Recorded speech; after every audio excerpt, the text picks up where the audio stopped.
اب نہ غزالی آنکھیں تھیں اور نہ کھلتی رنگت، نہ پرکشش سراپا، حساس چہرے کا بگڑا ہوا عکس ہی بس میرا حسن تھا کہ کیسے اپنے والد کی دوائیوں کا انتظام کرنا ہے، کیسے اپنی امی اور بڑی بہن کی ضرورتوں کا خیال رکھنا ہے، کیسے چھوٹے بہن بھائیوں کو اسکول کی فیسیں، کاپی کتابیں، یونیفارم اور جوتے فراہم کر کے دینے ہیں۔ ارشد صاحب نے ایک جملہ کہہ کر مجھے ہلا کر رکھ دیا تھا۔ شاید وہ یہ بات کہنے کی کئی دنوں سے ہمت پیدا کرنے کی کوشش کر رہے تھے۔ میں نے تو کبھی غور سے ان کی طرف دیکھا بھی نہیں تھا۔ مجھے فرصت ہی کہاں تھی کہ میں ان کی آنکھوں میں دیکھ پاتی۔ کام کی دھن میں تیزی سے گزر جاتی۔ مجھے معلوم ہی نہ ہو پاتا کہ قریب سے کون گزر گیا ہے، کس کی آنکھوں نے ہوس کے اندھے پن میں میرے سراپے کو تولا ہے، کن نگاہوں میں میرے لیے تمسخر چھپا ہے، اور کون سی نظر میرے لیے پیام محبت لائی ہے۔ آج سے پہلے شاید یہ احساس ہی نہ ہوا تھا کہ میں ایک لڑکی ہوں، ایک جوان لڑکی جس سے کسی کو محبت بھی ہو سکتی ہے۔ اپنے گھر والوں کی سب ضرورتوں کو پورا کرتے کرتے اب میرے ہاتھ پاؤں میں ہی نہیں، دل میں بھی چھالے پڑ چکے تھے۔ ان چھالوں پر مرہم بن کر ایک جملے کی بازت کشت گونج رہی تھی، تم مجھے اچھی لگتی ہو، تم مجھے اچھی لگتی ہو، تم مجھے اچھی لگتی ہو۔ یہ میں نے ایک بار پھر آئینے کے سامنے جا کر اپنے سراپے پر نظر ڈالی۔ آئینہ میرا منہ چڑھا رہا تھا۔ آئینہ مجھ سے کہنے لگا کہ ہے کیا تم میں یہ سانولی رنگت، یہ کمزور سراپا؟ نہیں شازیہ، تم اس قابل نہیں ہو کہ تم کسی کو اچھی لگو، کوئی تمہیں چاہے۔ پھر میں نے اپنے آپ سے کہا، شازیہ یہ سچ نہیں ہے۔ ارشد صاحب نے تم سے جو کچھ کہا وہ ان کی طبیعت کا وقتی ابال تھا، تم نے خواہ مخواہ اس کو سنجیدگی سے لے لیا۔ تم دیکھنا، کل جب تم آفس جاؤ گی تو وہ تمہیں پوچھیں گے بھی نہیں۔ اس کے بعد میں نے تمام خیالات کو اپنے ذہن سے جھٹک دیا اور روزمرہ کے کاموں میں مشغول ہو گئی۔ اگلے دن صبح جب میں تیار ہونے لگی تو پہلی دفعہ اپنے آپ کو آئینے میں کئی بار دیکھا۔ میں آفس جانے کے لیے گھر سے نکلی اور بس اسٹاپ پر آ کر بس کا انتظار کرنے لگی۔ اتنے میں ایک کار میرے سامنے آ کر رکی۔ میں حیران رہ گئی، وہ کار ارشد صاحب کی تھی۔ انہوں نے کار میں بیٹھنے کا اشارہ کیا اور میں نہ چاہتے ہوئے بھی کار میں بیٹھ گئی۔ میں خاموش تھی، میری نظریں سامنے سڑک پر تھیں۔ ارشد صاحب نے ہی بات کرنے میں پہل کی۔ آپ نے میری کل کی بات کا برا تو نہیں منایا؟ میں نے کچھ توقف کے بعد ان کی طرف دیکھا اور کہا، ارشد صاحب، میرا اور آپ کا کوئی جوڑ نہیں۔ آپ ہر طرح سے مجھ سے لاکھ درجے بہتر ہیں۔ مجھ میں ایسا کیا دیکھ لیا آپ نے؟ میں اس قابل کہاں کہ مجھے چاہا جائے؟ ارشد صاحب نے کہا کہ میں نے آپ کے اندر جو کچھ دیکھا ہے وہ ظاہری خوبصورت سے کہیں آگے کی چیز ہے۔ میں نے آج تک شادی نہیں کی ہے۔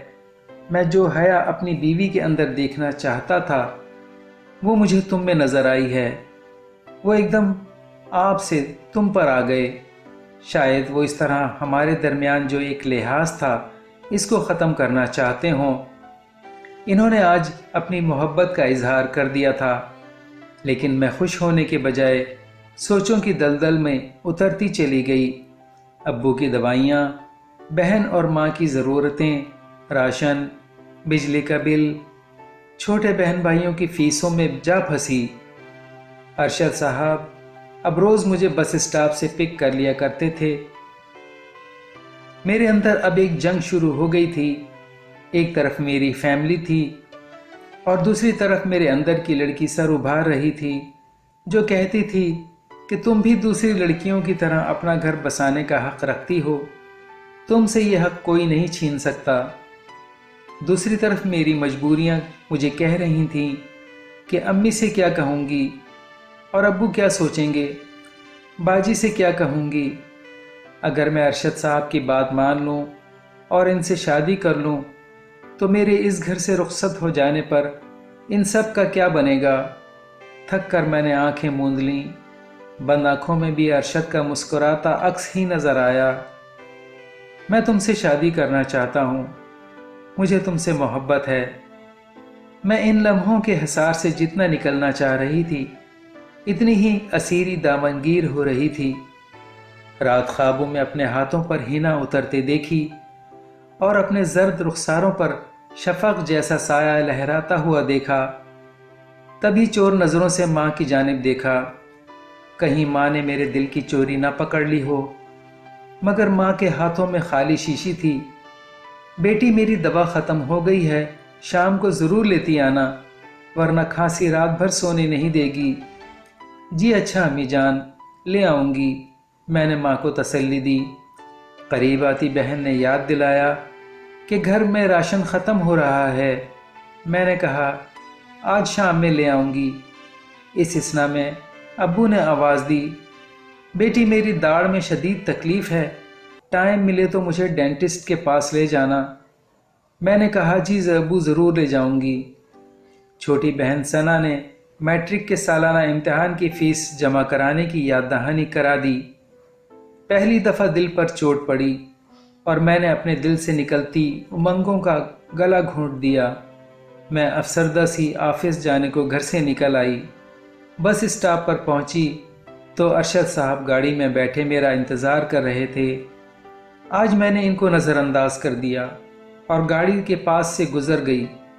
انہوں نے مجھے آواز دی، میں سنی انسنی کر کے آگے چلتی گئی۔